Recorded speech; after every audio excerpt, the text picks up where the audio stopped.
Hello and welcome to let's crack UPSC CSE. मैं नाम प्रतीक नायक और मैं आपके साथ फिर से जुड़ गया हूँ to discuss about the most important sections of the NCERT. जब हम लोग स्टैंडर्ड 10th की एनसीईआरटी डिस्कस कर रहे थे और we are discussing about the nationalism in India.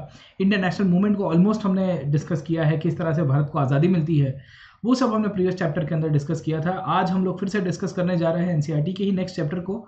और बहुत इंटरेस्टिंगली मैं आपको बताऊंगा कि ये जो कॉलोनियलिज्म नाम की जो विचारधारा है किस तरह से पूरी दुनिया के अंदर आती है, और खास करके इंडो चाइना जिसे हम लोग आज की तारीख में वियतनाम के रूप में पहचानते हैं, वहाँ किस तरह से कॉलोनियलिज्म नाम की चिड़िया पहुँचती है, बेसिकली कॉलोनाइजेशन की प्रक्रिया कैसे होती है, किस तरह से फ्रेंच शासक वहाँ पे घुसते हैं और बेसिकली आज के वियतनाम के अंदर फ्रांस का किस तरह से दबदबा बन के आया। खैर, वो जो भी चीज़ें हैं हम लोग इसके ऊपर पढ़ेंगे। आप में से जो भी विद्यार्थी ये प्लेटफॉर्म के अंदर नए नए जुड़ रहे हैं वो सबको मैं स्वागत करता हूँ।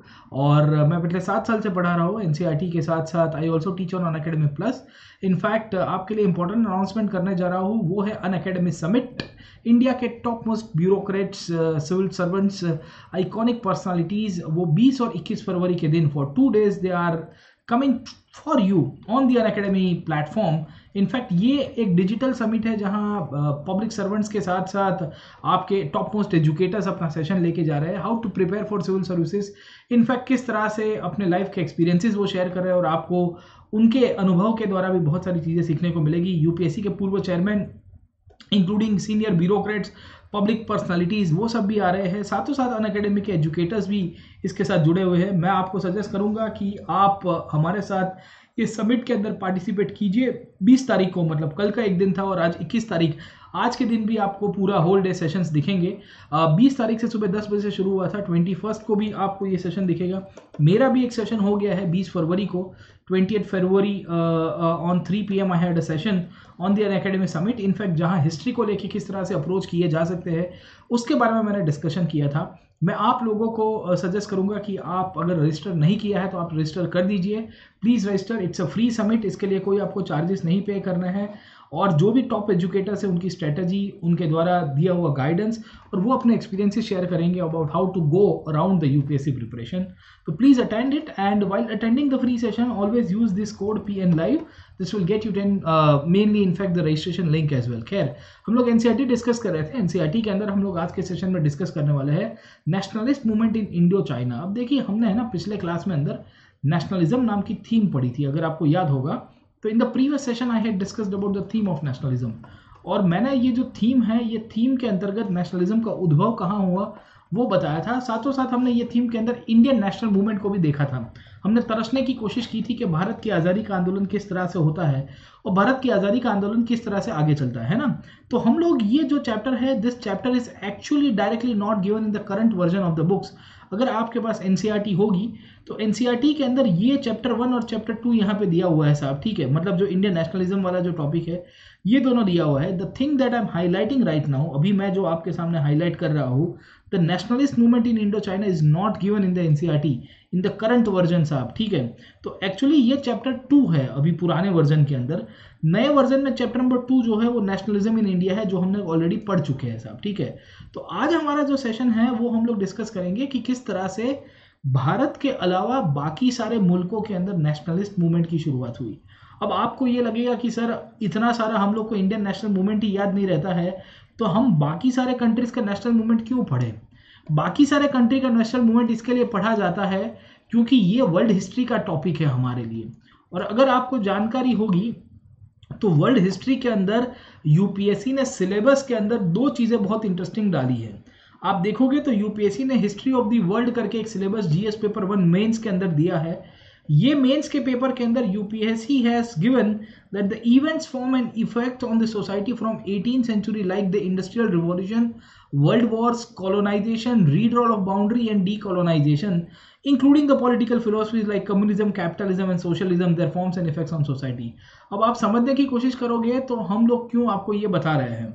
मैं आपको ये इसके लिए बता रहा हूँ क्योंकि जब एक प्रक्रिया चलती है कॉलोनाइजेशन की, जैसे किस तरह से ईस्ट इंडिया कंपनी भारत के अंदर आके अपना अड्डा जमाती है, और मेनली हमको पता चलता है कि डीकॉलोनाइजेशन की प्रक्रिया, जहां किस तरह से इंडियन नेशनल मूवमेंट के कारण जब ब्रिटिशियर्स को बोला जाएगा कि आप क्विट इंडिया कर दीजिए, ये वैसे दुनिया के अलग अलग प्रदेशों के अंदर प्रैक्टिस किया जाने वाला पूरा का पूरा प्रोसेस था इंडिया एकमात्र देश नहीं था जो 1947 के अंदर इंडिपेंडेंट हुआ। इंडिया एकमात्र ऐसी कंट्री नहीं थी जो कॉलोनी के रूप में उभर के आई।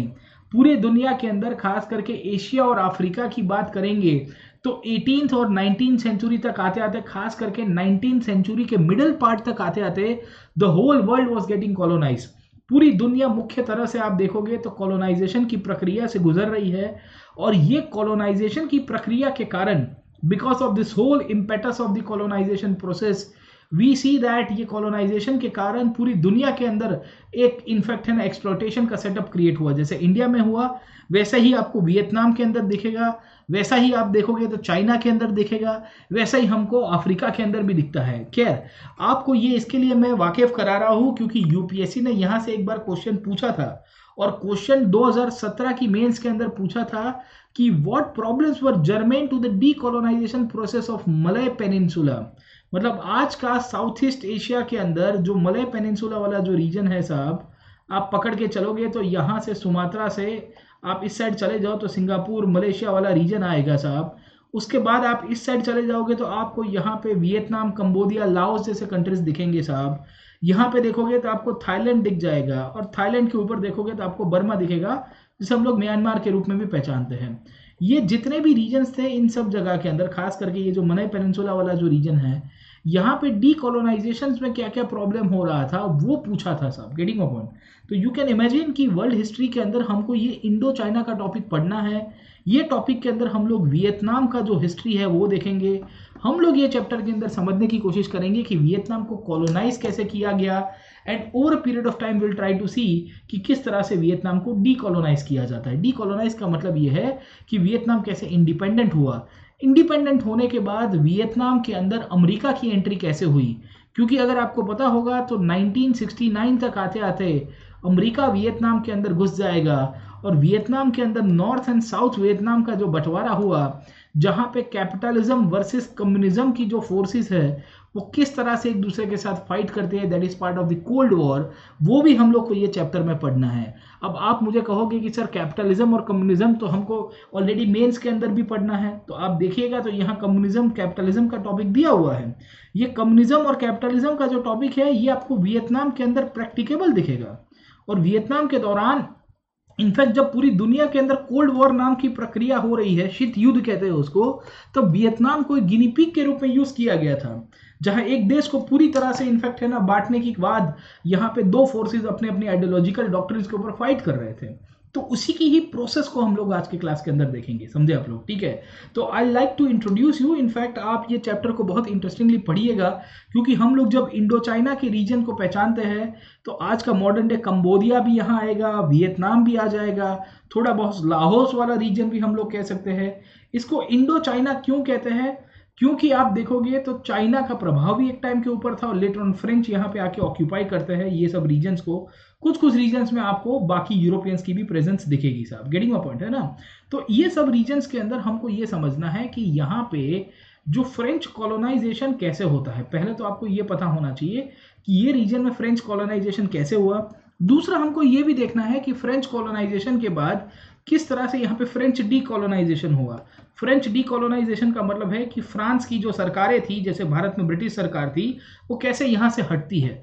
उसके बाद हमको ये देखना है कि कैसे north Vietnam versus south Vietnam की संघर्ष की शुरुआत हुई, जहाँ पे बेसिकली अमेरिका और रशिया के जो फोर्सेस थे किस तरह से कोल्ड वॉर की तरफ वियतनाम को आगे लेके जाएंगे साहब। क्योंकि नॉर्थ वियतनाम था वो कम्युनिज्म को सपोर्ट कर रहा था, साउथ वियतनाम जो था वो कैपिटलिस्ट सरकारों के द्वारा चलाने वाला प्रदेश बन गया, और इस तरह से बहुत सारे और भी इश्यूज होंगे। खैर, इन सब पॉइंट्स के ऊपर हम लोग डिस्कस करेंगे। आज का क्लास हमारा फ्रेंच कॉलोनाइजेशन के ऊपर है, नेक्स्ट क्लास में चलेंगे तो फ्रेंच डीकोलोनाइजेशन के ऊपर चलेंगे, और उसके बाद आखिर के क्लास में ये चैप्टर को कंक्लूड करेंगे, जहां मैं आपको कोल्ड वॉर के पर्सपेक्टिव से वियतनाम के युद्ध के बारे में भी डिस्कस करूंगा। सबसे पहले हम लोग ये चैप्टर की शुरुआत करते हैं, but before as always proceeding further, I'd like to once again welcome you to join us on the Unacademy Plus courses. In fact Unacademy plus आपको पता होगा इंडिया का लार्जेस्ट लर्निंग प्लेटफॉर्म है, जहां लाइव क्लासेस, डेली एक्सेस, आपको daily test और quizzes मिल जाते हैं, मेरे लाइव कोर्सेज चलते हैं, मॉडर्न हिस्ट्री का भी यहाँ पे एक स्पेशल कोर्स चल रहा है, एंशिएंट हिस्ट्री का भी चल रहा है। अगर आप में से कोई भी स्टूडेंट देखना चाहता है कि अनअकैडमी के ऊपर कैसे पढ़ाया जाता है, तो एप्लीकेशन डाउनलोड कीजिए और मेरी प्रोफाइल के अंदर सर्च करिए स्पेशल क्लासेस, वहाँ पे ये कोड को यूज़ करिएगा PN Live। ये कोड यूज़ करने के बाद आपको बेसिकली यहाँ पे एक्सेस मिलेगा और यहाँ से ही आप सब्सक्रिप्शन प्लान कर सकते हो। पूरा का पूरा ancient, medieval, modern, art and culture का पूरा कॉम्प्रिहेंसिव पर्सपेक्टिव में यहाँ कवर कराऊंगा। एक ही सब्सक्रिप्शन में आपके जितने भी विषय वो सब कवर हो जाएंगे। प्रीलिम्स और मेंस कॉम्प्रिहेंसिव कवरेज होगा, डाउट सॉल्विंग होगा, आंसर राइटिंग होगा। कितनी भी बार आप एक्सेस कर पाओगे लेक्चर्स को, ऐसा नहीं होगा कि 1-2 बार के बाद आप नहीं देख पाओगे। टॉप मोस्ट एजुकेटर्स के द्वारा पढ़ सकते हो। एप्लीकेशन को डाउनलोड कीजिए और सब्सक्रिप्शन लीजिए, दोनों प्रकार का, आइदर प्लस सब्सक्रिप्शन और आइकॉनिक सब्सक्रिप्शन। सब्सक्रिप्शन लेते समय मैं ज़रूर से कहूँगा कि आप ये कोड यूज़ करिएगा, आपको इसके द्वारा 10% डिस्काउंट मिल जाएगा। नई कोर्सेज अभी एंशिएंट इंडिया के अंदर बहुत जल्द शुरू होने वाली है मेरी, उसको भी आप अटेंड करिए। साथों साथ अगर आपने ऑप्शनल नहीं चूज़ किया है तो मैं सजेस्ट करूंगा कि आप UPSC ऑप्शनल की भी तैयारी साथों साथ अनअकैडमी के ऊपर कर सकते हो। Modern history, basically medieval, ancient, जो भी है, इनफैक्ट आपका जो भी ऑप्शनल है, एंथ्रोपोलॉजी, फिलॉसफी है, उन दोनों का कंबाइंड सब्सक्रिप्शन लीजिए 1 साल के लिए, 2 साल के लिए, 3 साल के लिए। यहाँ पे भी आपको डिस्काउंट कोड यूज़ करना है PN Live and you will gate 10% discount for the same. 18 तारीख से हमारी बैचेस शुरू हो रही है, और भी बैचेस आपको दिखेगी। आप जब प्लेटफॉर्म के ऊपर आओगे तो you will gate continuously upgrading batches. In fact 28 तारीख को, 20 फरवरी को अनअकैडमी का एक फ्री टेस्ट होता है जिसे हम लोग कहते हैं अनअकैडमी कॉम्बैट, जहाँ पे आपकी लाइव रैंकिंग आती है और अगर आपने अच्छा स्कोर किया in the 60 questions, you will be getting rewards from the Unacademy, you will get a subscription as well.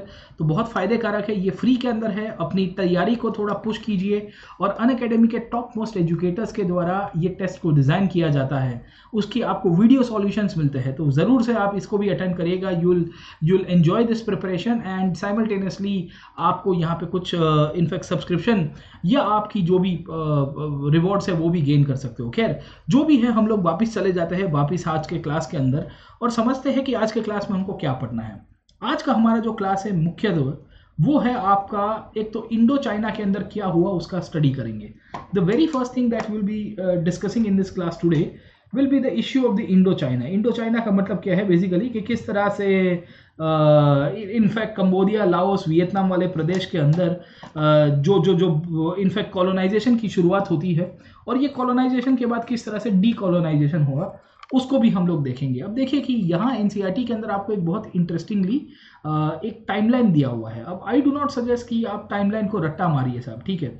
जैसे हमने पिछले क्लास के अंदर इंडियन नेशनल मूवमेंट का भी टाइमलाइन देखा था, अगर आपको याद होगा कि 1915 में गांधी जी आए, गांधी जी के आगमन के बाद ये चलेगा साहब, ठीक है। ये टाइमलाइन को याद करने की आवश्यकता नहीं है, पर टाइमलाइन के द्वारा हमको पता चलता है कि ये जो वियतनाम है, ये आज का कंबोडिया वाला जो प्रदेश है, लाओस, कंबोडिया, वियतनाम, ये किस तरह से बेसिकली आगे चलता है। गेटिंग अ पॉइंट, है ना।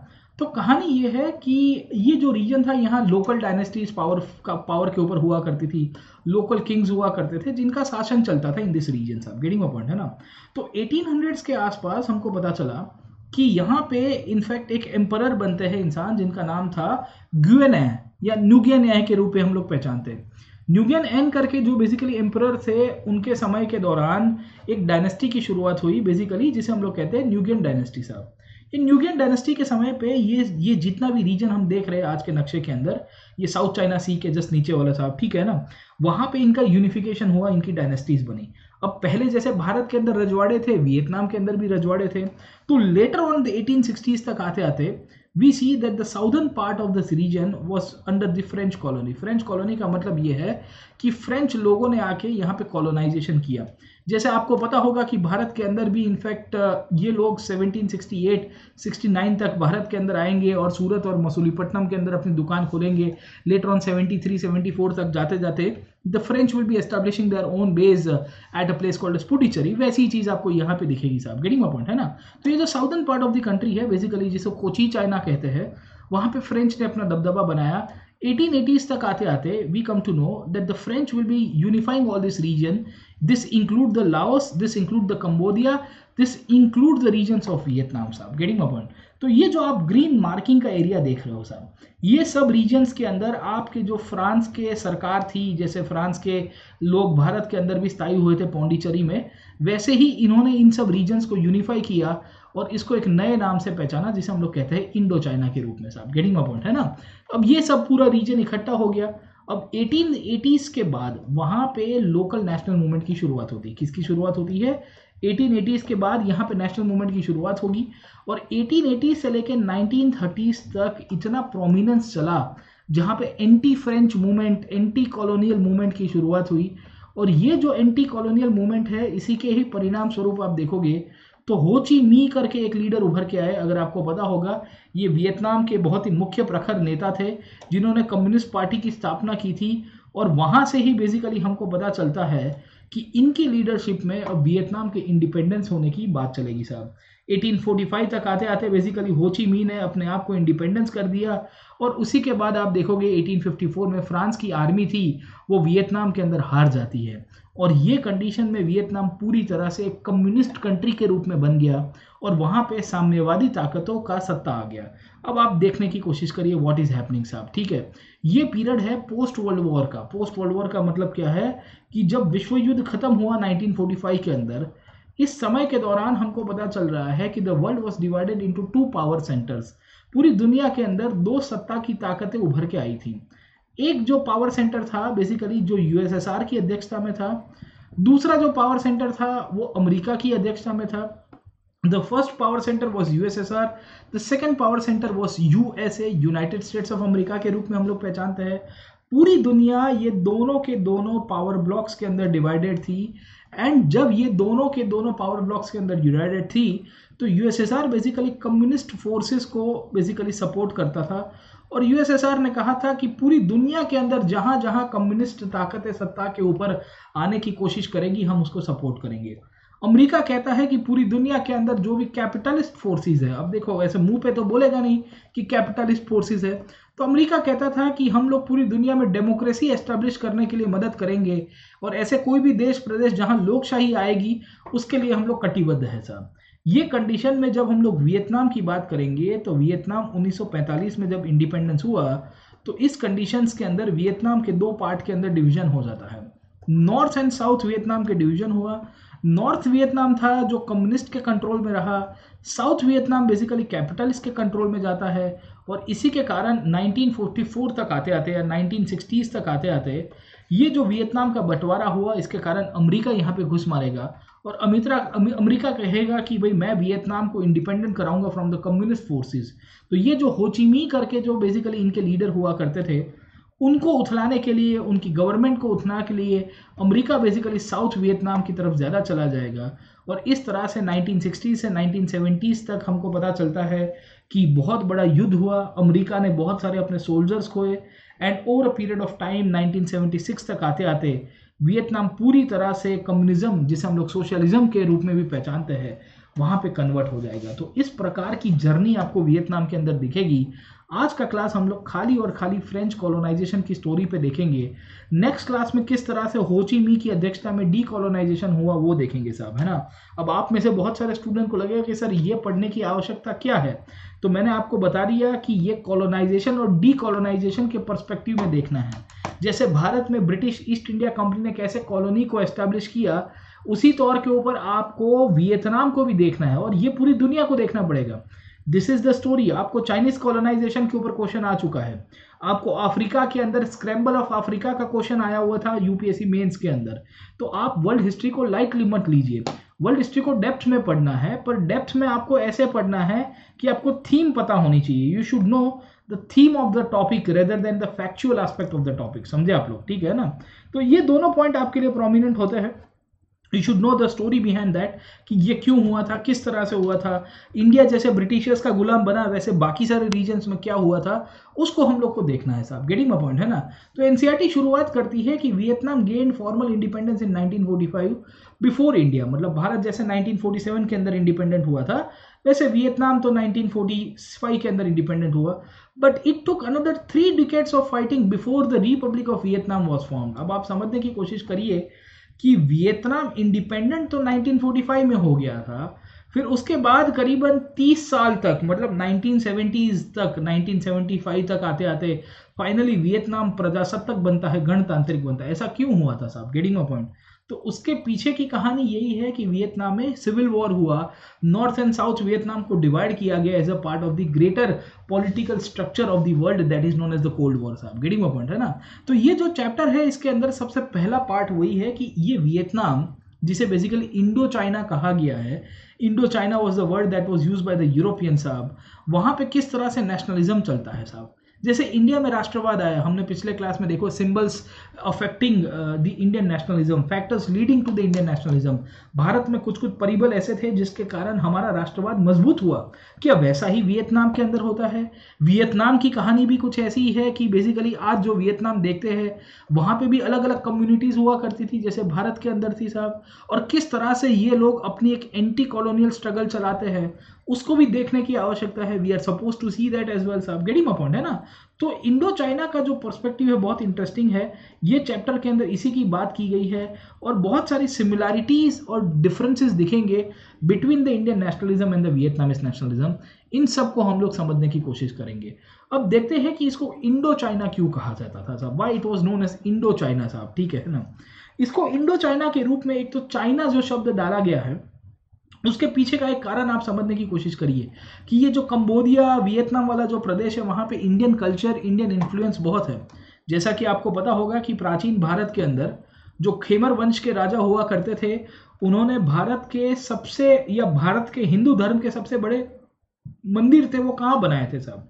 The temples which were established, it was established in Cambodia only, in this region of Indo China only साहब, है ना। तो ये चीजें दर्शाती है कि यहाँ पे इंडियन इन्फ्लुएंस बहुत था। इसके लिए इंडो, और बेसिकली जो आपको मैंने चाइना बताया, चाइना इसके लिए क्योंकि ये प्रदेश ऐसा था जहां पे चाइना का शैडो बहुत हुआ करता था। एक समय ऐसा भी आपको मिलेगा जहां नॉर्दर्न चाइना के या साउदर्न चाइना के जो किंग्स थे, they were dominating and controlling this area. आपको पता होगा यहाँ पे कुनमिंग करके एक चाइना का प्रदेश आता है। कौन सा प्रदेश आता है दोस्तों? कुनमिंग करके एक प्रदेश आता है। Kunming was part of the southern China area साहब, गेटिंग माय पॉइंट। और यहाँ के जो राजा थे वो बेसिकली इसको कंट्रोल भी कर रहे थे साहब, गेटिंग माय पॉइंट। तो इनिशियली ये जो प्रदेश है, all this area was part of the Chinese shadow. Chinese shadow का मतलब ये है कि पहले यहाँ पे चाइना का इनडायरेक्ट कंट्रोल था। वहाँ के जो स्थानिक राजा थे वो चाइनीज ऑक्यूपेशन के अंदर आए थे साहब, गेटिंग माय पॉइंट। हुआ ये कि जब चाइनीज ऑक्यूपेशन डिक्लाइन में जा रहा था around the starting point of the 1890, हम लोग 17th-18th सेंचुरी का जो ट्रांजिशन पीरियड देखते हैं, इस समय के दौरान बहुत सारे यूरोपियंस भी यहाँ पे आए। अब जैसा कि आपको पता होगा कि ये यूरोपियंस यूरोप से आए थे। भारत के अंदर भी आपको पता होगा कि पोर्चुगीज सबसे पहले आए हैं। इवन ये जो इंडो चाइना वाला प्रदेश है, यहाँ पे भी आपको बहुत सारे पोर्चुगीज मर्चेंट्स की एंट्री मिलेगी। जैसे भारत के अंदर दुनिया ढूंढते ढूंढते आए थे, तो ये पोर्चुगीज वियतनाम के अंदर भी पहुंचे थे। ये पोर्चुगीज वहां पे भी बेसिकली एक्सप्लोर कर रहे थे और वहां से भी प्रॉफिट कमाने का इनका एजेंडा फुलफिल कर रहे थे साहब, गेटिंग अ पॉइंट है ना। तो एक पोर्ट का नाम दिया गया है पोर्ट ऑफ फाइफो। अब ये याद रखेगा साहब, ठीक है। दिस इज अ कीवर्ड, आपको पूछा जा सकता है।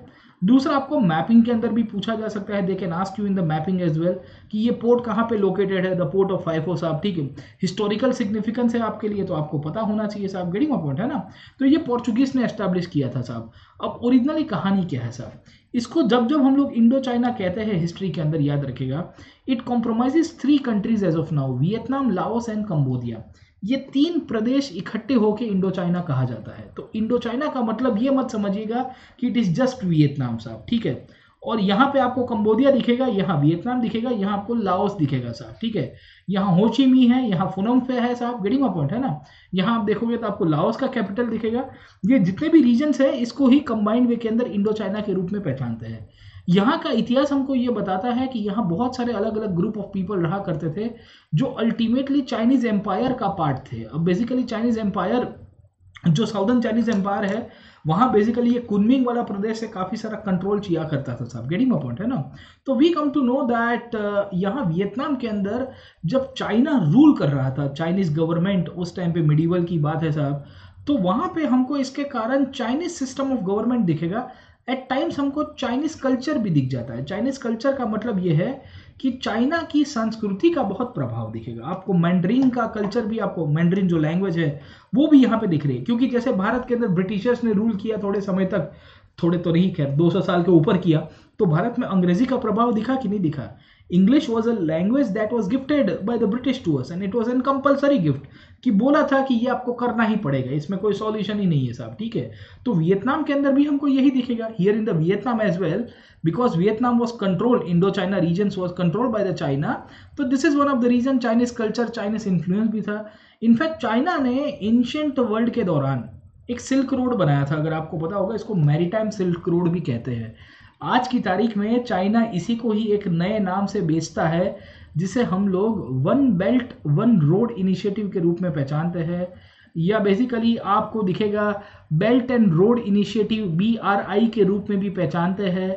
इनफैक्ट ये बेल्ट एंड रोड इनिशिएटिव ही था जो प्राचीन विश्व को कनेक्ट कर रहा था चाइना के साथ, सिल्क रूट के रूप में पहचानते हैं। एक सिल्क रूट सेंट्रल एशिया से जाता है, एक सिल्क रूट आप देखोगे तो मैरीटाइम मतलब समुंदर के रास्ते से जाता है, और यहाँ पे साउथ चाइना सी के अंदर चाइना के बहुत सारे व्यापारी थे जो वियतनाम वाले प्रदेश से निकलते थे, आप गेटिंग माय पॉइंट, है ना। तो ये सब कंडीशंस में हमको ये पता चला कि यहाँ ट्रेडिशनली इनके जो व्यापार की पद्धति थी, इसके कारण बहुत सारे वियतनाम की प्रजा के ऊपर बेसिकली चाइना का प्रभाव रहा है, इंक्लूडिंग यहाँ पे जो कंबोडियन कम्युनिटी है उनके ऊपर भी चाइनीज इन्फ्लुएंस दिखेगा, जिसे हम लोग खेमर कहते हैं साहब, या खमेर के रूप में पहचानते हैं साहब, गेटिंग माय पॉइंट, है ना। सो ये सब रीजन्स के अंदर हम लोग कह सकते हैं कि चाइनीज इन्फ्लुएंस बहुत था in the medieval era and the ancient era साहब, गेटिंग माय पॉइंट, है ना। अब होता क्या है, धीरे धीरे धीरे कॉलोनाइजेशन की प्रक्रिया शुरू हुई। किसकी शुरुआत हो गई साहब? कॉलोनाइजेशन की। अब कॉलोनाइजेशन का मतलब क्या होता है, what do you mean by the process of colonisation? जैसे ईस्ट इंडिया कंपनी भारत के अंदर आई, मैंने अभी आपको बताया ना साहब थोड़ी देर के पहले, और भारत में अड्डा जमाया, उसी तौर के ऊपर वियतनाम या इंडो चाइना वाले प्रदेश के अंदर भी यूरोपियंस आएंगे। ये यूरोपियंस आके यहाँ पे व्यापार करने के नाम के ऊपर यहाँ पे अपना पॉलिटिकल पावर कंट्रोल कर देंगे। जैसे इंडिया के अंदर हुआ था कि व्यापार करते करते आए, सूट बूट में आए और हमको इस तरह से उल्लू बना दे, तो हमको पता ही नहीं चला साहब, गेटिंग माय पॉइंट। तो वियतनाम की भी यही कहानी है। Here in the Vietnam we see that the colonial domination वो स्टार्टेड साहब, है ना। तो पूरी तरह से कॉलोनी के रूप में इनको कंट्रोल करने की बात की जाती है। अब जैसे भारत में ईस्ट इंडिया कंपनी आती है, वैसे ही वियतनाम का कॉलोनाइजेशन किसने किया था? फ्रेंच लोगों ने किया था साहब, गेटिंग माय पॉइंट, है ना। और जैसे भारत के अंदर ईस्ट इंडिया कंपनी आई, ईस्ट इंडिया कंपनी ने आके इंडिया को पूरी तरह से कन्वर्ट करने की कोशिश की, और इंडिया को एक प्रक्रिया के तहत कन्वर्ट करने की कोशिश की, जिसे हम लोग कहते हैं एंग्लिसाइजेशन का प्रोसेस। वही प्रोसेस इन्होंने वियतनाम के अंदर भी करने की कोशिश की। तो what do we find over here? जैसे ईस्ट इंडिया कंपनी ने भारत में सबको अंग्रेज बनाया, और उसके कारण भारत के लोगों ने रिएक्ट किया कि भाई हमको तो अंग्रेज नहीं बनना, हम तो भारतीय होने के लायक खुश है। वही चीज आपको वियतनाम के अंदर भी दिखेगी साहब, गेटिंग माय पॉइंट, है ना। तो होता यह है कि when the French people started colonisation of Vietnam, the people of the country get into conflict with the colonisers in the all areas of life. तो जैसे जैसे फ्रांस का प्रभुत्व यहाँ पे बढ़ता है, वैसे वैसे वियतनाम के जो लोग थे वो सब इकट्ठे हो गए साहब, गेटिंग माय पॉइंट। ये कंडीशन में वियतनाम के ऊपर फ्रांस ने मिलिट्री और इकोनॉमिक डोमिनेशन करने की शुरुआत की थी। इनफैक्ट फ्रांस के शासक चाहते थे कि हम लोग वियतनाम के कल्चर को भी बदल दे, इसके कारण वियतनाम के लोग फ्रांस से और खफा हो गए थे। अब आप देखिए कि ब्रिटिशर्स ने भी भारत के ऊपर यही किया है, मिलिट्री डोमिनेशन किया, इकोनॉमिक डोमिनेशन किया, इंडिया के कल्चर को बदलने की कोशिश की। वही चीज आपको फ्रेंच कॉलोनाइजेशर्स ने बेसिकली वियतनाम के ऊपर की थी। अब देखो, कॉलोनाइजेशन किसी भी यूरोपियन का होगा, उसमें तीन चीजों के ऊपर असर होती है। एक तो सामाजिक और सांस्कृतिक परिबल, जिसे हम लोग socio cultural aspect of life पहचानते हैं साहब। जीवन में आप कोई भी सोशियो कल्चरल पर्सपेक्टिव देखिए, उसको कॉलोनाइजेशन ने सबसे ज्यादा इम्पैक्ट किया है। भारत की बात करेंगे तो भारत के ऊपर जब ब्रिटिश ईस्ट इंडिया कंपनी का शासन चालू हुआ और कंपनी मजबूत हुई, तो क्या उन्होंने 1850 के दशक में भारत में मॉडर्न एजुकेशन के नाम के ऊपर हमको कन्वर्ट कराने का काम किया कि नहीं किया? हमारी इंडियन आइडेंटिटी भारत से छीनने की कोशिश की कि नहीं की? इंडियन कल्चर को अलग करने के नाम दिया कि नहीं दिया? तो ये बहुत सारा पर्सपेक्टिव पॉइंट आपको इसके अंदर दिखेगा। फ्रेंच लोग बेसिकली वियतनाम को तोड़ना चाहते थे, उसको पूरा कन्वर्ट करना चाहते थे। इसके लिए वियतनाम के अंदर धीरे धीरे धीरे नेशनल मूवमेंट की शुरुआत होती है। फ्रेंच लोग 1858 के अंदर वियतनाम के अंदर सबसे पहला पाव रखेंगे। 1880s तक आते आते उन्होंने ऑलमोस्ट नॉर्दर्न वियतनाम को कैप्चर किया था।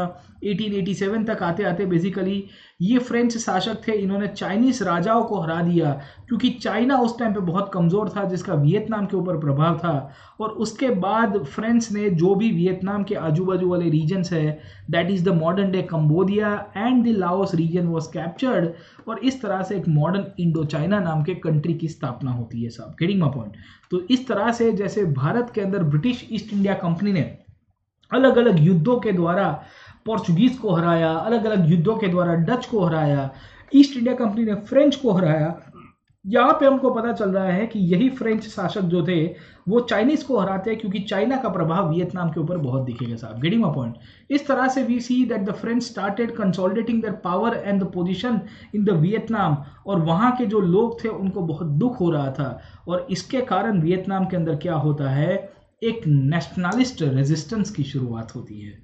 आप समझिए कि 1887 के दौरान जब फ्रांस ने वियतनाम को पूरी तरह से कंट्रोल में ले लिया, और इस समय के दौरान उसने इंडो चाइना नाम के एक नए प्रदेश की स्थापना की जहां पे लाओस, कंबोडिया और वियतनाम आज के आ जाते थे, तो क्या उनके लोगों को ये चीज़ पसंद आएगी साहब? तो उसके बाद क्या होगा, एक रेजिस्टेंस मूवमेंट चलेगा, एक नेशनलिस्ट रेजिस्टेंस की शुरुआत होगी साहब।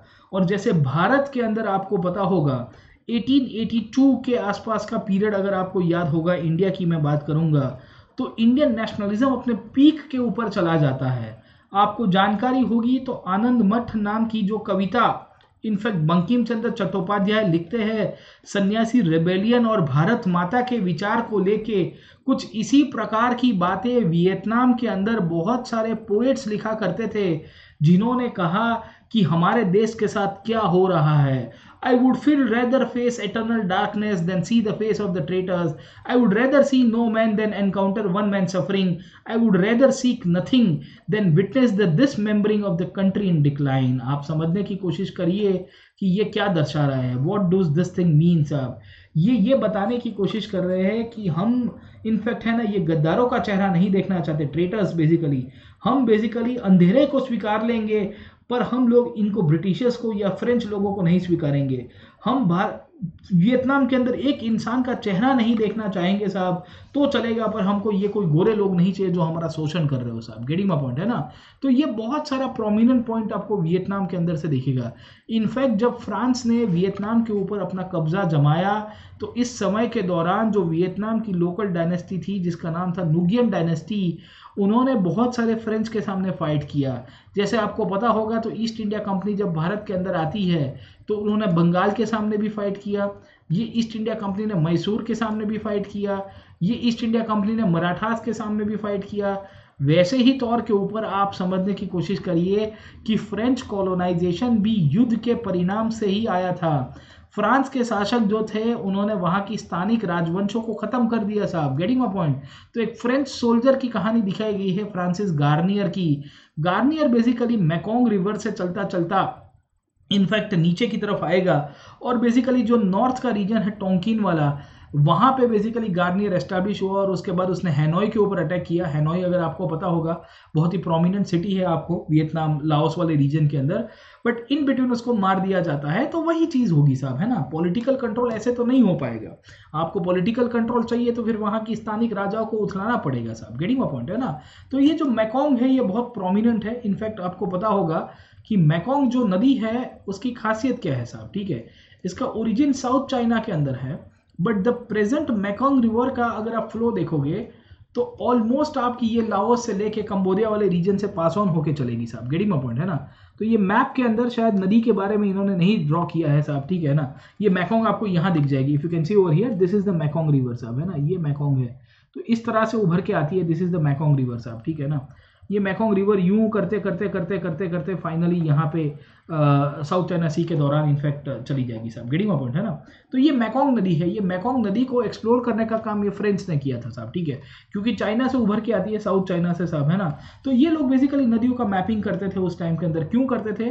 क्योंकि जितने भी कॉलोनियल एंटरप्राइज वाले लोग हैं ये चाहते थे कि ये नदी का उद्भव कहाँ से हुआ है, ये कहाँ से कहाँ पास ऑन होती है, भविष्य के अंदर ये नदी का नेविगेशन कर पाएंगे कि नहीं कर पाएंगे, ये नेविगेशन के द्वारा ट्रेड एंड कॉमर्स को आगे एक्सपांड किया जा सकता है कि नहीं किया जा सकता है ना। तो इसके लिए ये सब चीज़ें इन्होंने की। जैसे ब्रिटिश ने भी, अगर आपको पता होगा, भारत के अंदर गंगा का नेविगेशन उन्होंने किया था मॉडर्न पीरियड के दौरान। एंशिएंट इंडिया की बात करेंगे तो यही गंगा के अंदर अशोक के समय के दौरान भी हमको एविडेंसेस मिलते हैं कि जो पाटलिपुत्र उस टाइम पे हुआ करता था, जहां से गंगा नदी निकलती है, उसको भी इन्होंने नेविगेट करने की कोशिश की थी। तो मॉडर्न एज के दौरान भी इनफैक्ट ये जो यूरोपियंस थे वो पूरे विश्व के अंदर नदियों को एक्सप्लोर करते थे, पहाड़ों को एक्सप्लोर करते थे। आपको पता होगा ये माउंट एवरेस्ट किसके नाम से रखा गया? जॉर्ज एवरेस्ट करके एक बेसिकली ब्रिटिश एक्सप्लोरर थे, एडवेंचरिस्ट थे, उनके नाम के ऊपर, क्योंकि ही वॉज दी वन जिन्होंने इसकी हाइट को एक्यूरेटली निकाला बाय डूइंग अ टोपोग्राफिक सर्वे साहब, है ना। तो वहां देखने गए थे कि भाई ये कैसे हो सकता है, किस तरह से। तो वही चीज आपको ये यूरोपियंस के द्वारा दिखेगी। अब आप समझने की कोशिश करिए, फ्रांस के शासकों ने 1887 तक आते आते वियतनाम के ऊपर अपना दबदबा बनाया। अब उनको एक सबसे बड़ा दुविधा था कि कॉलोनी बनाने का इंटेंशन क्या है। बेसिकली फ्रांस के शासक क्यों वियतनाम के ऊपर अपना पॉलिटिकल पावर जमाना चाहते थे। दूसरा प्रश्न ये आता है कि ये जो फ्रांस के शासक थे वो कॉलोनी को किस तरह से डेवलप करेंगे। अब जैसे एक प्रश्न आता है कि ब्रिटिशियर्स ने इंडिया का डेवलपमेंट किया, क्या आपको लगता है कि ब्रिटिशियर्स ने इंडिया का डेवलपमेंट किया? Do you agree that India was developed by the British? Getting my point और नॉट, है ना। तो ये एक बहुत बड़ा जटिल प्रश्न है। It's a very, I would say, question जहां से बहुत सारे इश्यूज भी निकलते रहते हैं, बहुत सारी चर्चा भी चलती रहती है। क्या सच्ची में ब्रिटिशर्स ने इंडिया का डेवलपमेंट किया था साहब? तो वही चीज बेसिकली आप समझने की कोशिश करिए यहां फ्रांस के साथ हो रही है। फ्रांस को पहले प्रश्न आता है कि कॉलोनीज बनाने की आवश्यकता क्यों है। अब यही प्रश्न अंग्रेजों के भी था। अब भारत के सिवाय अंग्रेजों की बहुत सारी कॉलोनीज थी। In fact British were having the maximum number of colonies in the world. तो फ्रांस के शासक भी ऐसा सोचेंगे ना साहब कि अगर अंग्रेज कॉलोनी बना रहे तो हम भी बना दे साहब। अंग्रेजों ने भारत के ऊपर अधिपत्य जमाया तो हमको उसके इक्विवेलेंट ऐसा ही कोई नजदीक में विस्तार चाहिए जहां से हम लोग कॉलोनीज बना पाए। कॉलोनीज बनाने का इंटेंशन यही था कि यहां से इकोनॉमिक एक्सपांशन हो पाए, पॉलिटिकल एक्सपांशन हो जाए, सोशली ये लोगों को कन्वर्ट करा दिया जाए, क्रिश्चियनिटी की तरफ लेके आए। तो कॉलोनाइजेशन के बहुत सारे इंटेंशन थे।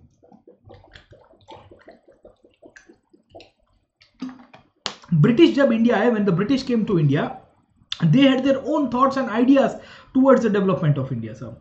तो फ्रांस की भी यही कहानी है। इनफैक्ट कॉलोनी को एक बार डेवलप करना है कि नहीं करना, ये भी कहानी है, क्योंकि 1887 के बाद जब फ्रेंच ने यहाँ वियतनाम के ऊपर अपना पॉलिटिकल पावर कंट्रोल किया, तो फिर प्रश्न ये हुआ कि कॉलोनी को कैसे विकास किया जाए। जैसे ब्रिटिशर्स ने इंडिया का डेवलपमेंट किया कि नहीं किया, वैसे फ्रांस को भी ये प्रश्न हुआ करता था साहब। Getting my point. अब देखो कॉलोनी बनाने का इंटेंशन क्या है, यहां से आपको एक प्रश्न आएगा, वो है रीजंस बिहाइंड कॉलोनाइजेशन। क्या कहेंगे? रीजंस बिहाइंड कॉलोनाइजेशन साहब। ये याद रखेगा, ये वर्ल्ड हिस्ट्री का टॉपिक है, मैं आपको ये एनसीईआरटी के अंदर से ही समझा रहा हूं। या factors affecting colonisation. Factors affecting colonisation का मतलब ये है कि कॉलोनी बनाने के पीछे जस्टिफिकेशन क्या दिया था साहब, ठीक है ना। आपने बताया कि हम एक कॉलोनी बनाते हैं, तो कॉलोनी क्यों बनाते हैं, what is the reason behind that साहब, है ना। तो दो तीन चीजें आपको यहाँ पे दिखेगी साहब। Getting my point. कॉलोनी बनाने का एक कारण वो था supply of natural resources and the essential goods that were required for the European countries. पूरे दुनिया के अंदर साउथ ईस्ट एशिया एक ऐसा प्रदेश है, तो ट्रॉपिकल एरियाज में आया है। आप देखोगे तो ट्रॉपिकल एरियाज दिखेंगे, because it is located in the tropical areas. यहाँ पे रिसोर्सेज काफी अच्छे थे, टिम्बर मिल जाएगा, मिनरल्स मिल जाएंगे, ओर मिल जाएंगे, उससे काफी फायदा होगा आपका। दूसरा, यहाँ का जो बाजार है, यहाँ का जो मार्केट है, ये मार्केट से भी आप बहुत सारी चीजें बेसिकली यूरोप के अंदर एक्सपोर्ट कर पाओगे। तो जैसे इंडिया के अंदर कॉलोनी को क्यों डेवलप किया गया, इंडिया के अंदर ब्रिटिश रूल क्यों एक्सपांड हुआ, क्योंकि British rule was earning money out of India. British जो थे वो भारत से पैसा कमा रहे थे दोस्त। तो पैसा कमाने का जो इंटेंशन है वो तो बहुत प्रोमिनेंट दिखेगा। ये प्रोमिनेंट इंटेंशन के कारण ही बेसिकली जो नेचुरल रिसोर्सेज का सप्लाई एसेंशियल गुड्स का जो प्रश्न है, ये दोनों बहुत इशू के रूप में आ गए थे साहब। इसके लिए ये डिसाइड करते हैं कि भाई कुछ भी हो जाए, कॉलोनीज तो बनानी है साहब। Getting my point. तो कॉलोनाइजेशन का एक जो रीजन है, जहां फ्रेंच कहते थे कि कॉलोनी बना रहे हैं, उसके पीछे का कारण है इकोनॉमिक रीजन। इकोनॉमिक रीजन का मतलब क्या है कि आर्थिक रीजन इसके पीछे रिस्पॉन्सिबल है, इसके पीछे कुछ अर्थव्यवस्था रिस्पॉन्सिबल है, पैसा कमाना है, ट्रेडिंग कराना है साहब। जैसे इंडिया के अंदर ये लोग आए, when the British came to India, तो ब्रिटिशर्स ने भारत के अंदर से बहुत सारे गुड्स बेचे भी सही यहाँ पे, और यहाँ से कुछ कुछ चीजें वहां पे लेके गए जो उसको और प्रॉफिट कराता था साहब। गेटिंग माय पॉइंट और नॉट, है ना। तो एक तो आर्थिक कारण था। दूसरा, कैलोनाइजेशन का जो पर्सपेक्टिव अगर आप समझने की कोशिश करोगे, वो था सिविलाइजेशन टू बैकवर्ड पीपल साहब। इनफैक्ट एक कंसेप्ट चलता है इतिहास के अंदर जिसे हम लोग कहते हैं व्हाइट मैन्स बर्डन साहब। ये चीज याद रखेगा, ये पूरे यूरोप के अंदर चलता है 1850s के बाद। 1850s और 1900s तक आते आते पूरे यूरोप के अंदर ये विचार प्रचलित किया गया कि ये गोरे लोगों का बोझ है कि वो पूरी दुनिया को सभ्य कराए। ब्रिटेन जैसे इंडिया में ऐसा सोचता था कि हम आपको आधुनिक शिक्षा देंगे, आधुनिक अर्थव्यवस्था का बात बताएंगे, आधुनिक राज्य व्यवस्था, डेमोक्रेसी के टीचिंग्स आपको बताएंगे, और आपको सिविलाइज करेंगे, आपको क्रिश्चियनिटी की तरफ लेके जाएंगे, आपके धर्म से आपको अलग कर देंगे, आपकी जो बारबैरिक प्रैक्टिस है उससे आपको थोड़ा डिफ्रेंशिएट करवा देंगे साहब। Getting my point. वही चीज अगर आप समझने की कोशिश करोगे, the same thing over here will be done by the French.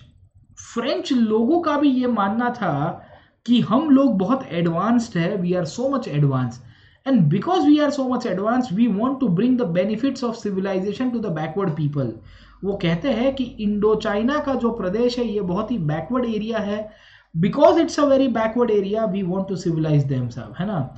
तो सिविलाइजेशन का पर्सपेक्टिव आपको बहुत दिखेगा, सभ्यता का अभिगम कहते हैं इसको।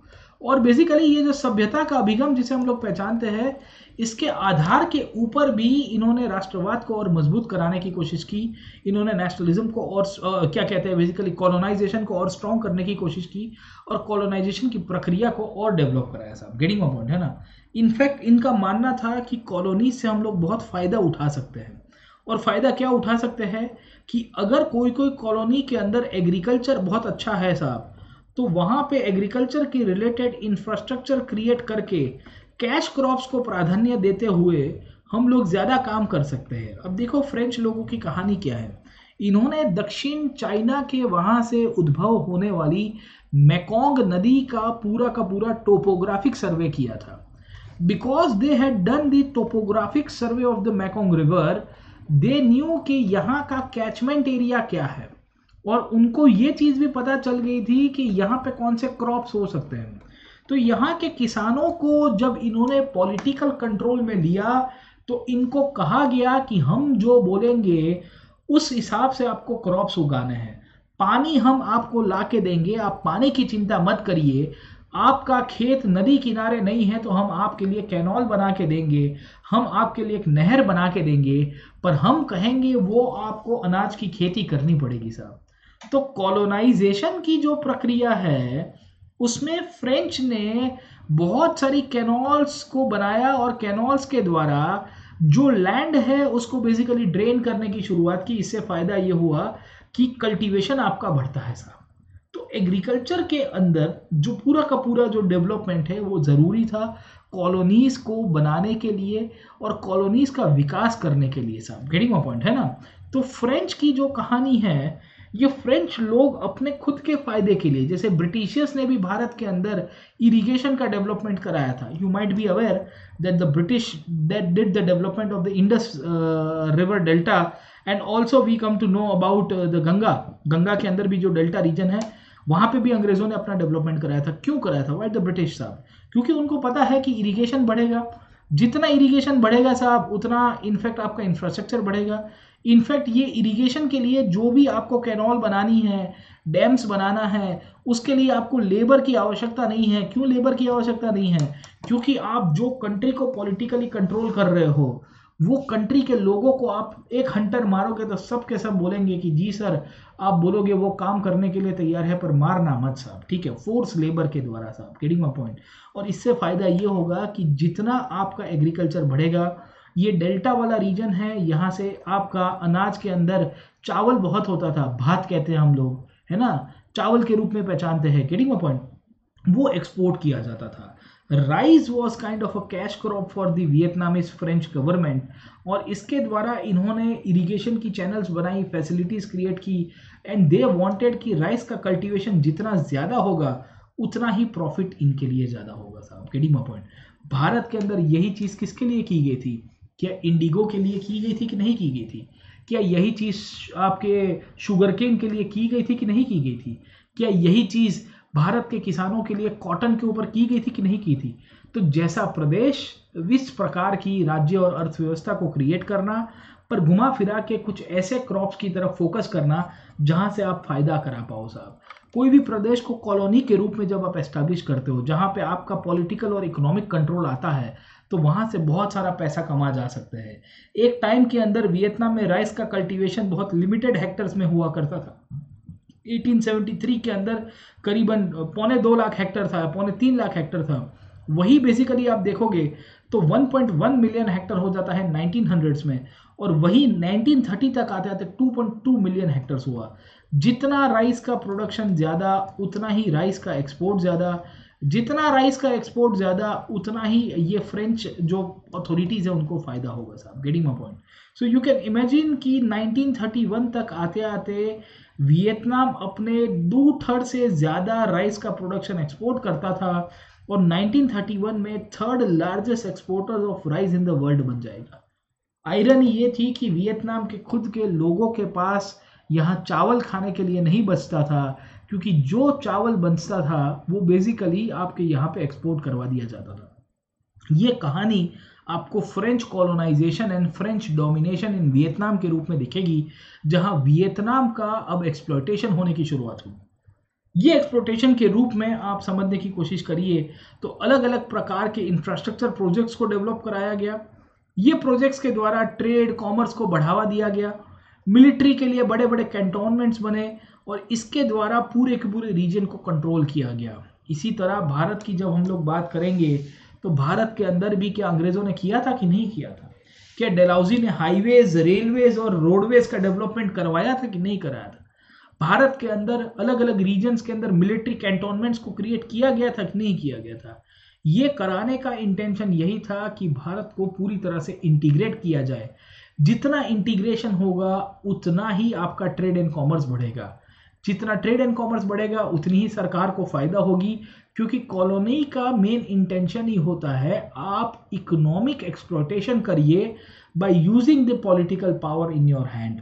आप आर्थिक रूप से कोई भी प्रदेश का शोषण कर सकते हो अगर राजकीय रूप से आप सत्ता में हो। जरूर पड़ रही है आर्थिक शोषण के अंदर कि आपको उसके लिए कुछ मूलभूत सुविधाएं चाहिए तो उसका विकास भी करवा सकते हो। इसके लिए इंफ्रास्ट्रक्चर प्रोजेक्ट को क्रिएट किया गया, पूरे वियतनाम के अंदर क्रिएट किया गया। रेलवे नेटवर्क को एस्टेब्लिश किया गया जो नॉर्थ और साउदर्न पार्ट ऑफ चाइना के साथ लिंकअप की जाती है, और इस तरह से साउदर्न चाइना का यूनान प्रांत है उसको वियतनाम के साथ जोड़ने की कोशिश की जाती है। इनफैक्ट वियतनाम से थाईलैंड तक की बेसिकली जो जर्नी है उसको भी कनेक्ट किया गया वाया कंबोडिया, और इस तरह से अपने प्रॉफिट्स को और हाई किया जाता है। फ्रेंच बिजनेसमैन बेसिकली यहाँ वियतनाम की जो सरकारें थी उनको कहते थे कि आपको हमारा कहा मानना पड़ेगा क्योंकि हमको इससे लाभ हो रहा है। तो आप देखिए कि पूरी तरह से डेवलपमेंट किया इंफ्रास्ट्रक्चर का। ये इंफ्रास्ट्रक्चर का डेवलपमेंट वियतनाम के विकास के लिए, ये वियतनाम के भले के लिए नहीं था। ये इंफ्रास्ट्रक्चर का डेवलपमेंट बेसिकली किसके लिए था? For their own purpose. Colony को डेवलप करने का इंटेंशन ही ये था कि इससे जितना ज़्यादा पैसा कमा पाए उतना ही बेसिकली इनफैक्ट आपके लिए फ़ायदा मिलेगा, उतना ही सरकार जो है, जो आपकी कॉलोनी की सरकार है, उसको और एडवांटेज मिलेगा। Getting my point. तो अब आपको समझ में आया कि ब्रिटिश जब कहते हैं कि हमने भारत का विकास किया, हमने भारत के अंदर रेलवे लाइन बनाई, हमने भारत के अंदर डलहौजी के समय पे आपको पता होगा बॉम्बे से लेके थाना तक रेलवे की शुरुआत हुई। डलहौजी जब भारत से गया तब तक करीबन 5000 माइल से भी ज़्यादा रेलवे की पटरियां बिछा के गया था। ये सब चीज़ें क्यों की थी साहब? भारत का डेवलपमेंट करने के लिए नहीं किया था। ये सब चीज़ें की जाती है इंडिया का एक्सप्लोटेशन करने के लिए। फ्रेंच को भी यही था कि कॉलोनीज़ को डेवलप करना बहुत आवश्यक है, क्योंकि कॉलोनीज़ को जितना डेवलप करोगे, अगर 10 रुपये इन्वेस्ट करोगे तो हमको 100 रुपये का प्रॉफिट मिलेगा। 100 रुपये इन्वेस्ट करोगे तो 150 रुपये का प्रॉफिट मिलेगा। 150 रुपये इन्वेस्ट करोगे तो हमको शायद तक 2000 रुपये का प्रॉफिट मिलेगा। गेटिंग माय पॉइंट है ना? ये कंडीशन बहुत मैटर करती है। This condition matters the most, है ना? तो कॉलोनीज को डेवलप किया जाए कि नहीं किया जाए, ये भी एक बहुत बड़ा जटिल प्रश्न था। This was also a very important question that was basically discussed, क्योंकि काफी लोगों ने कहा कि जो मिल रहा है वो ले लो, पर कुछ कुछ लोगों का मानना था कि अगर हम लोग 100 रुपये इन्वेस्ट करते हैं तो लाख रुपया कमा सकते हैं, तो वी शुड इन्वेस्ट मोर इन मोर। ऐसी चीज़ों के अंदर इन्वेस्ट किया जाए जहां से हमको ज़्यादा पैसा मिले साहब। गेटिंग माय पॉइंट, है ना? तो घुमा फिरा के हमको पता चलता है कि कॉलोनीज का जो काम है वो मदर कंट्री को सर्व करना है। जैसे ये केस के अंदर फ्रांस एक मदर कंट्री हुआ करता था और आपकी कॉलोनी हुआ करती थी इंडो चाइना। अगर आप इंडिया के केस की बात करोगे तो इंडिया वॉज द कॉलोनी और basically Britain was the mother country साहब, है ना? तो मैं आपको ब्रिटिश पर्सपेक्टिव से भी लिंकअप करा रहा हूं, क्योंकि मुझे पढ़ाना आपको वियतनाम ही है। आपके साथ प्रॉब्लम यह होता है कि आप कंपैरेटिव लर्निंग नहीं करते हो दोस्तों। आपको लगता है कि हम खाली इंडिया सेंट्रिक वर्ल्ड हिस्ट्री पढ़ रहे हैं, तो वर्ल्ड हिस्ट्री भी आप इंडिया सेंट्रिक वर्ल्ड हिस्ट्री पढ़ सकते हो साहब। आपको ये देखना है कि यहाँ पे जैसे कॉलोनाइजेशन का प्रोसेस इंडिया में वैसे हुआ है क्या, वैसा ही कंपैरेटिवली वियतनाम के अंदर भी हुआ है, या कोई और प्रदेश में भी ऐसा ही हुआ है, तो उसमें कुछ डिफरेंसेस है। आप गेटिंग माय पॉइंट, है ना? तो this is one of the reasons कि काफी लोगों का मानना था कि कॉलोनी का विकास करेंगे तो उतना फायदे में होगा, क्योंकि कॉलोनीज हमको प्रॉफिट बिल्टअप करने में बहुत मदद करती है। तो एक राइटर हुआ करते थे जिसका नाम था पॉल बर्नार्ड साहब। Paul Bernard was an influential writer and policy maker, जो कहते हैं the economy of the colony should be develop. क्योंकि जितनी इकोनॉमी बढ़ेगी साहब, आप समझने की कोशिश करिए, कोई भी देश की अर्थव्यवस्था बढ़ती है साहब, मतलब ये है कि जीडीपी बढ़ेगा, और जितना जीडीपी बढ़ेगा उतनी ही सरकार को रेवेन्यू आएगी। कैसे रेवेन्यू आएगी? अरे भाई टैक्स के रूप में तो आएगी साहब, है ना? तो इसको ही हम लोग इकोनॉमी के अंदर क्या कहते हैं, टैक्स टू जीडीपी रेशियो के रूप में पहचानते हैं कि नहीं पहचानते? You might be aware about a term called as tax to GDP ratio. ये टैक्स टू जीडीपी रेशियो क्या दर्शाता है? What does this thing shows? Tax to GDP ratio यही दर्शाता है कि जितना जीडीपी बढ़ रहा है उतना ही टैक्स का कंट्रीब्यूशन आपको आना चाहिए। इन लोग का मानना था कि इनफैक्ट कॉलोनीज का जितना विकास करेंगे उतना ही बेसिकली और हम लोग के लिए फायदा है साहब। और वो इसके लिए कहता है कि the purpose of acquiring colonies was to make profit. आप प्रॉफिट कर सकते हो। अब सवाल ये आता है कि प्रॉफिट कैसे करोगे साहब? Getting my point. सरकार को किससे इससे लाभ होगा जितना कॉलोनी का विकास करेंगे? उन्होंने कहा कि सिंपल चीजें आपको बताते हैं। इसके पीछे थोड़ा इकोनॉमिक डायमेंशन समझाने की कोशिश करता हूँ, बने रहिएगा। होपफुली आपको इसके अंदर इंटरेस्ट आ रहा है, क्योंकि ये वर्ल्ड हिस्ट्री का टॉपिक है। बेटा एनसीईआरटी को पढ़ना खाली पढ़ने के लिए अलग है, पर एनसीईआरटी के अंदर से उसका कंसेप्ट समझ के क्वेश्चंस को लिंकअप करना वो बात अलग है, और वही चीज मैं आपको यहाँ करवा रहा हूँ। मैं एक ऐसी चीज आपको करवा रहा हूँ जो जनरली आपको यूट्यूब के ऊपर नहीं मिलेगी। ऑनेस्टली मैं बता देता हूँ, क्योंकि क्या होता है कि टीचर के रूप में लिमिटेशन भी आ जाती है बहुत सारे टीचर्स की, क्योंकि एनसीईआरटी वो बहुत लोगों को लगता है कि बहुत लल्लूपन जो चीज़ें है। एनसीईआरटी के अंदर कंसेप्ट बहुत अच्छे दिए हैं जो आपके फाउंडेशन में आपने समझ लिए, तो आप उसके ऊपर कोई भी रेफरेंस बुक पढ़ोगे तो भी आपका बिल्टअप हो जाएगा, बहुत अच्छी तरह से बिल्टअप हो जाएगा। यही चीज़ यहाँ पे हो रही है। अब कॉलोनी बनाने का इंटेंशन क्या था साहब? तो कॉलोनी बनाने का इंटेंशन ये था कि एक तो प्रॉफिट हमको मिलेगा साहब, दूसरा मैंने आपको बताया कि आपको रॉ मटेरियल मिल जाएगा, तीसरी पॉइंट कॉलोनी बनाने का इंटेंशन था वो था मार्केट बनाने का। अब देखिए मार्केट कहाँ से आता है, what where do you get from market साहब? तो बेसिकली कॉलोनी का अगर आप डेवलपमेंट करोगे, you do the development of a particular area. सारी भाषा में मैं कहता हूँ कि ब्रिटिशर्स ने इंडिया को डेवलप किया। If the British had developed India साहब, तो क्या इसके कारण इंडिया की लाइफस्टाइल बदलेगी कि नहीं बदलेगी? क्या इंडियंस के यहाँ पे बेसिकली जब लाइफस्टाइल बदलेगी तो हमारे यहाँ परचेजिंग पावर आएगा कि नहीं आएगा? और जब परचेजिंग पावर आएगा तो क्या हम लोग फॉरेन के गुड्स खरीदेंगे कि नहीं खरीदेंगे साहब? आप सारी भाषा में आप मुझे बताइए कि भारत में रेलवे का विकास हुआ, आपके यहाँ रोडवेज का डेवलपमेंट होगा, एजुकेशन दिया जाएगा, जॉब्स क्रिएट होगी तो बाजार के अंदर जो ब्रिटिश उत्पादन है क्या उसको हम लोग खरीदेंगे कि नहीं खरीदेंगे? ऑब्वियस है साहब, हमको इनकम मिलेगी, एम्प्लॉयमेंट मिलेगी, will be purchasing foreign goods. तो बेसिकली इसके लिए कॉलोनी को मार्केट के रूप में यूज किया जाना है। कॉलोनी को मार्केट के लिए तभी यूज किया जा सकता है जब कॉलोनी के अंदर डेवलपमेंट होता है और वहां के जो लोकल पीपल है उनको आप पूरी तरह से ट्रेन करके, उनको एम्पावर करके अपनी चीजें खरीदवाने के लिए आप उनको मजबूर कर सकते हो साहब, है ना। इसके लिए कॉलोनी का डेवलपमेंट बहुत जरूरी है। कॉलोनी का डेवलपमेंट ट्रेड एंड कॉमर्स के लिए उतना ही जरूरी है, क्योंकि आप जितना ट्रेड एंड कॉमर्स को बढ़ावा दोगे उतनी ही आपको रेवेन्यू होगी। तो कॉलोनी को आप खाली और खाली रॉ मटेरियल के सोर्स के रूप में देखोगे कि भाई लकड़ा मिल जाता है या कॉलोनी से हमको कुछ छोटी मोटी खेती की पैदाश मिल जाती है, तो उसमें मजा नहीं है बाबू लॉन्ग टर्म के लिए।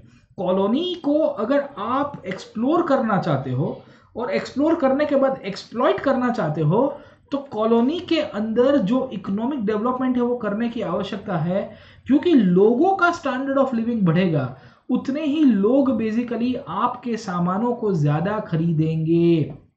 It will be more beneficial. इसके लिए यही चीज भारत में होती है।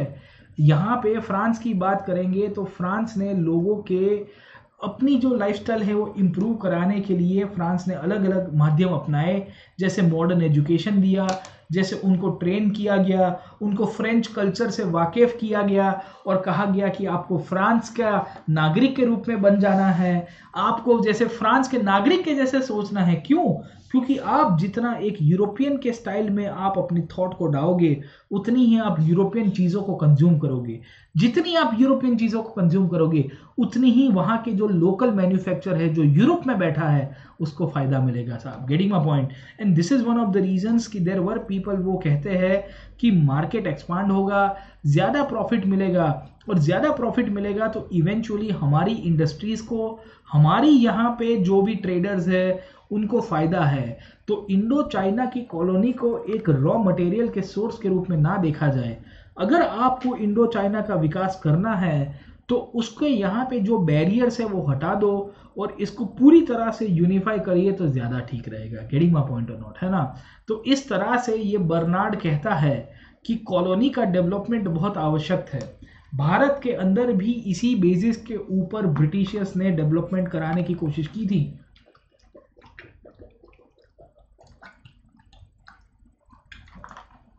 और कोशिश के द्वारा हमको पता चला कि बेसिकली इंडिया में ईस्ट इंडिया कंपनी ने अपना बेसिस बनाया साहब। अब सवाल ये आता है कि वियतनाम का कॉलोनी के रूप में विकास करना है तो वहां पे बहुत सारे बैरियर्स थे। ये बैरियर्स को भी हटाने की आवश्यकता है। बैरियर्स का मतलब है अवरोधक, एक ऐसी ताकतें जो वहां पे वियतनाम का विकास नहीं करवा रही थी या उसको रोक रही थी। सबसे पहले प्रश्न था वो थी वहां की पॉपुलेशन, दूसरा था वहां पे एग्रीकल्चर प्रोडक्टिविटी का बहुत कम होना, तीसरा था वहां के किसान थे वो कर्जे के अंदर फंसे हुए थे, वहां के लोकल जमींदार और लोकल सिस्टम के बेचारा शिकार हो चुके थे, उनको समझ में नहीं आ रहा था कि हम क्या करें। और इसके लिए जब फ्रांस की सरकारें बननी शुरू हुई और फ्रांस ने वहां पे कॉलोनियल एस्टैब्लिशमेंट की तो उन्होंने डिसाइड किया कि भाई इसको भी अब बदलने की बहुत जरूरी है साहब। Getting my point? और सबसे पहले उनको पता था कि एग्रीकल्चर प्रोडक्शन बढ़ाना है, हमको चावल का प्रोडक्शन बढ़ाना है क्योंकि चावल का एक्सपोर्ट करना है, चावल से हम लोग प्रॉफिट बहुत कमा सकते हैं राइस से। पर राइस का प्रोडक्शन बढ़ाने के लिए हमको मॉडर्न एग्रीकल्चर लाना पड़ेगा, राइस का प्रोडक्शन बढ़ाने के लिए हमको पानी लाना पड़ेगा। Rice is a very much water intensive crop. आपको पता होगा कि चावल एक ऐसा क्रॉप है जो पानी बहुत पीता है साहब, उसके लिए पानी चाहिए। फ्लड इरिगेशन लोग प्रैक्टिस करते हैं साहब। वियतनाम में भी यही प्रॉब्लम आ रहा है साहब। गेटिंग माय पॉइंट, है ना। तो वियतनाम के अंदर जो फ्रांस की सरकारें हैं वो डिसाइड करती है कि हम लोग रूरल पॉवर्टी और एग्रीकल्चर प्रोडक्टिविटी को इंक्रीज करने के लिए हम लोग लैंड रिफॉर्म्स करते हैं। इस प्रकार के लैंड रिफॉर्म्स करेंगे जो जापान ने 1890s में किए थे। अब देखिए कि हम लोग जापानीज लैंड रिफॉर्म्स के अंदर नहीं जाएंगे, बट आपको एक चीज समझाता हूं कि लैंड रिफॉर्म्स की आवश्यकता क्या है। लैंड रिफॉर्म्स की आवश्यकता है कि पहले लैंड जो था उसके अंदर प्रोडक्टिविटी क्यों कम थी, जमीन के अंदर आपका उपजाऊपन क्यों कम था। तो लैंड की प्रोडक्टिविटी कम होने के पीछे बहुत सारे रीजन हो सकता है। एक हो सकता है कि सॉइल की क्वालिटी आपकी खराब है साहब, चलो दूसरा आप देखोगे तो आपके पास इरिगेशन नहीं है, आपके पास पानी नहीं है, सिंचाई की कोई आवश्यकता नहीं है इसके लिए। तीसरा अगर आप देखोगे तो आपके पास कोई फर्टिलाइजर नहीं है, आपके पास विशेष प्रकार का नहीं है। चौथा हम लोग कह सकते हैं कि साइंटिफिक वे के अंदर फार्मिंग का अभाव, तो ये भी एक आपका बहुत बड़ा रीजन हो जाएगा। इनफैक्ट हम लोग कह सकते हैं कि यहाँ पे आपके पास फ्रेगमेंटेशन होना, जमीन इनफैक्ट छोटे छोटे टुकड़ों में बंट जाना, तो ये भी एक बहुत बड़ा प्रॉब्लम था। तो हम लोग जब लैंड की प्रोडक्टिविटी की बात करेंगे, when we talking about the productivity of the land, what do we see over here, हमको एक चीज बहुत क्लियर कट दिख रही है पर्सपेक्टिव में, डायमेंशंस के अंदर भी, कि सॉइल की quality, irrigation, fertiliser, scientific farming अभाव होना, फ्रेगमेंटेशन होना, तो उसके कारण वियतनाम में विकास नहीं हो रहा है। जैसे भारत में भी यही था साहब, अंग्रेजों ने आके इनमें से कुछ कुछ चीजों को एस्टेब्लिश किया, तो वियतनाम के अंदर भी यही हुआ साहब। गेटिंग माय पॉइंट और नॉट, है ना। अब वियतनाम में बेसिकली जो मॉडल यूज किया था वो जापानीज किया था। अब जापान के लोगों को पता था कि भाई खाली और खाली लैंड रिफॉर्म्स और एग्रीकल्चर के ऊपर हम लोग एम्प्लॉयमेंट नहीं क्रिएट कर सकते। जापान ने इंडस्ट्रियलाइजेशन की शुरुआत की थी साहब 1880s तक आते आते, और बेसिकली वियतनाम के अंदर भी हमको ये पता चलता है कि वहाँ की जो गवर्नमेंट थी वो सोचती है कि क्या हम लोग जापान के रूप में इंडस्ट्रियलाइजेशन कर पाएंगे, will we be able to do the industrialisation just like Japan साहब। Getting my point. प्रॉब्लम ये था कि वियतनाम बहुत ही पुरानी कॉलोनी रही थी, उसकी सिस्टम भी बहुत पुरानी है। वहाँ खाली और खाली राइस कल्टीवेशन का डेवलपमेंट हो रहा था और रबर प्लांटेशन का ही डेवलपमेंट था। तो वियतनाम की जो इमीडिएट अथॉरिटीज थी, जिसे फ्रेंच कंट्रोल अपने हाथ में लेते हैं, उनको अभी टारगेट ये करना था कि खाली और खाली ये दो सेक्टर के ऊपर फोकस किया जाए, इनके ग्रोथ के लिए जो भी करना है वो करे साहब। अब राइस कल्टीवेशन और आपका रबर कल्टीवेशन वो कंट्रोल में किसके हाथ में था, फ्रेंच के हाथ में। और कुछ वियतनाम के स्थानिक इलीट लोग थे, जमींदार हम लोग कह सकते हैं वहाँ के, उन लोग ने ये सब कुछ कंट्रोल करके रखा था साहब।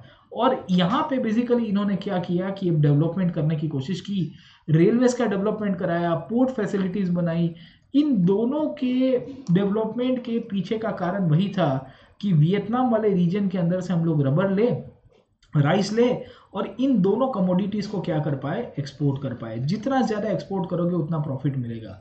वियतनाम के अंदर सरकार हमारी है, लोग हमारे हैं, वहां के मजदूरों को पकड़ा गया और पकड़ पकड़ के दूसरी जगह के ऊपर इंडेंट कर दिया गया, उठा के फेंक दिया गया, और करना पड़ेगा कि कंपलसरी आपको काम करना है।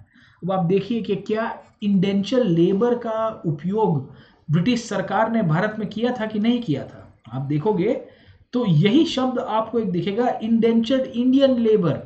You will find this word called as Indian indenture labour साहब। ये मैं क्यों बता रहा हूँ, क्योंकि कंसेप्ट सेम ही है साहब कॉलोनाइजेशन का। मैं आपको इंडिया सेंट्रिक इसके लिए ही बता रहा हूँ क्योंकि आपको नेशनल मूवमेंट के साथ लिंकअप हो जाए। इंडिया के मजदूरों को बाहर भेजा जाता था इंडेंचर बना के साहब। You might have seen, Africa के अंदर गए, फिजी के अंदर गए, वेस्ट इंडीज में, मतलब आज के ट्रिनिडाद टोबैगो वाले रीजन के अंदर गए, कैसे गए साहब, दे वर ऑल इंडेंचर लेबर साहब। उनको पकड़ के उठा के भेज दिया गया कि चल बड़बुआ वहां जाना है आपको साहब। Getting my point. तो ब्रिटिशर्स ने भी बेसिकली इंडिया को कॉलोनाइज करने के समय यहाँ के मजदूरों का उपयोग किया, फ्रांस की सरकार ने भी उपयोग किया।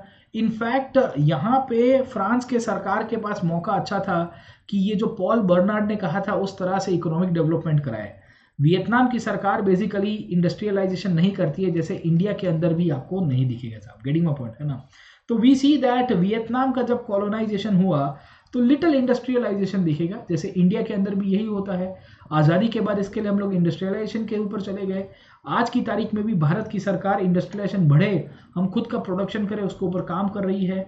वियतनाम भी लैंडलॉर्डिज्म से इनफैक्ट चल रहा था, वहाँ के स्टैंडर्ड ऑफ लिविंग कुछ ज़्यादा डेवलप नहीं हो पाए in spite of the French control, जो भारत के अंदर भी मिलता है साहब। ठीक है, तो आप समझने की कोशिश करिए, जहां जहां कॉलोनाइजेशन है साहब, क्या बता रहा हूं मैं, जहां जहां कॉलोनाइजेशन है वो कॉलोनाइजेशन का आप ट्रेंड पकड़ने की कोशिश करिए। कॉलोनाइजेशन में आपका आर्थिक शोषण तो होना ही है, आप समझे कि नहीं समझे साहब। कॉलोनाइजेशन में आपका यहाँ पे आपके जो रिसोर्सेज है वो रिसोर्सेज यहाँ से एक्सप्लॉइट होंगे ही साहब। गेटिंग माय पॉइंट और नॉट। कुछ कुछ जगहों के ऊपर मार्केट डेवलप होगा, प्रॉफिट कमाया जाएगा, ट्रेड एंड कॉमर्स से होगा साहब, और आप देखोगे तो लिटिल इंडस्ट्रीज का या लिटिल इंडस्ट्रियलाइजेशन आपको दिखेगा। इनफैक्ट मैं कह सकता हूं कि नो इंडस्ट्रियलाइजेशन का कंसेप्ट भी दिखेगा। कहीं पे भी इंडस्ट्रीज नहीं बनी, जैसे भारत की हम लोग बात करेंगे अंग्रेजों के द्वारा नहीं बनाई जाती है। इनफैक्ट पूरी की पूरी फ्यूडल इकोनॉमिक के ऊपर ही अर्थव्यवस्था को चलाना, जहां एग्रीकल्चर के बेसिस के ऊपर कुछ विशेष प्रकार के कैश क्रॉप्स को आप प्राधान्य देना, और वहां पे भी बेसिकली लोकल लैंडलॉर्ड्स के आधारित अपनी शासन व्यवस्था चलाना, ये भी इनफैक्ट आपको वियतनाम के अंदर दिखेगा जो भारत के अंदर दिखता है। ओवरऑल आप पूरा मैक्रो पिक्चर देखोगे तो कॉलोनी का विकास उतने ही विस्तार के अंदर किया गया जहां पे इनको इंफ्रास्ट्रक्चर की जरूरत थी, और ये इंफ्रास्ट्रक्चर दो ही क्रॉप्स के लिए प्रोमिनेंट था, एक तो राइस के लिए और एक रबर के लिए। तो राइस और रबर के लिए इन्होंने पानी दिया, राइस और रबर के लिए इन्होंने रेलवे बनाया, और धीरे धीरे धीरे धीरे यहाँ के लोगों का आर्थिक शोषण बढ़ता है। यही वियतनाम था जहाँ पे ब्रिटिश या बेसिकली ये जो फ्रेंच जब पावर के ऊपर आए, ये फ्रेंच लोगों ने बेसिकली वियतनाम के लोगों को कन्वर्ट कराने की भी कोशिश की और डिसाइड किया कि भाई उनको एक नई शिक्षा दी जाए। जैसे भारत के अंदर थॉमस मकोले के बारे में अगर आपको पता होगा, तो मकोले ने 1835 के अंदर अंग्रेजी शिक्षा की शुरुआत की थी। वैसे यहाँ पे फ्रेंच लोग डिसाइड करेंगे कि हम लोग वियतनाम के लोगों को फ्रेंच की शिक्षा दें। जैसे 1854 के अंदर चार्ल्स वुड ने बेसिकली इंडिया के अंदर मॉडर्न एजुकेशन का एक नया फाउंडेशन क्रिएट किया, वैसे ही अगर आप देखोगे तो वियतनाम के अंदर भी talking modern and looking modern का कंसेप्ट डेवलप कराया। भारत के लोगों को पूरी तरह से एंग्लिसाइज किया गया जैसे ब्रिटिशर्स के द्वारा, वैसे ही फ्रेंच के लोगों ने बेसिकली वियतनाम के लोगों को पूरी तरह से फ्रेंच कंट्रोल में लाने की कोशिश की, उनको विचारों से फ्रेंच बनाने की कोशिश की गई। अब कैसे बनाते हैं उनको विचारों से फ्रेंच, उसके ऊपर हम लोग नेक्स्ट क्लास में डिस्कस करेंगे। इंडेंचर लेबर के बारे में मैंने बताया, it is a form of labour widely used in the plantation from the mid 19th century. Laborers work on the basis of the contract that did not specify any rights of the labor but give immense power to the employers. The employers could bring criminal charges against the laborers and punish and jail them for non-fulfillment of contracts. मतलब क्या है आप समझने की कोशिश करिए। Vietnam के अंदर मजदूरों को बंधुआ मजदूर बना के उनकी पिटाई कर दी जाती थी। भारत की बात करेंगे तो भारत से अफ्रीका के अंदर बहुत सारे लेबर्स को लेके गए थे, और बेसिकली आप देखोगे तो आपको फिजी के अंदर दिख जाएंगे, आपको वेस्ट इंडीज के अंदर दिख जाएंगे, ये सब जगह के ऊपर अंग्रेज लेके गए। वैसे ही बेसिकली यहाँ वियतनाम के अंदर भी यही होगा साहब, गेटिंग माय पॉइंट। और वियतनाम में ये लोग काफी सारा पैसा भी कमा रहे थे, इस तरह से अलग अलग प्रकार की पॉइंट हमको दिखती रहेगी। तो ये सब चीजों के बेसिस के ऊपर यहाँ पे फ्रेंच कॉलोनाइजेशन की शुरुआत हुई। ये फ्रेंच कॉलोनाइजेशन को और मजबूत कराने के लिए फ्रेंच के जो शासक थे बेसिकली उन्होंने यहाँ पे मॉडर्न एजुकेशन दिया, मतलब फ्रेंच एजुकेशन दिया, फ्रेंच विचार डाले गए, फ्रेंच भाषा को सिखाया गया, और इसके लिए टॉकिंग मॉडर्न लुकिंग मॉडर्न का कंसेप्ट दिखेगा, और इस तरह से फ्रांस का कॉलोनाइजेशन वियतनाम में और बढ़ेगा। धीरे धीरे धीरे धीरे वियतनाम के लोग एक्टिव हुए, उन्होंने उसका रेजिस्टेंस करने की शुरुआत की, और वहां से ही वहां के अंदर भी नेशनल मूवमेंट की शुरुआत होगी साहब, गेटिंग माय पॉइंट है ना। तो आप देखिए कि कितनी सारी आपको कॉलोनाइजेशन की पर्सपेक्टिव समझ में आ रही है कि किस तरह से वियतनाम का कॉलोनाइजेशन जो है एक नए दिशा की तरफ जाएगा, एक नए आयाम की तरफ जाएगा। अब कैसे नई दिशा उभर के आई, उसमें कैसे नए डायमेंशंस उभर के आए, उसको हम लोग आज के क्लास के अंदर नहीं करते हैं। आज का क्लास यहाँ पे कंक्लूड करेंगे। I will conclude the class today itself only साहब, ठीक है।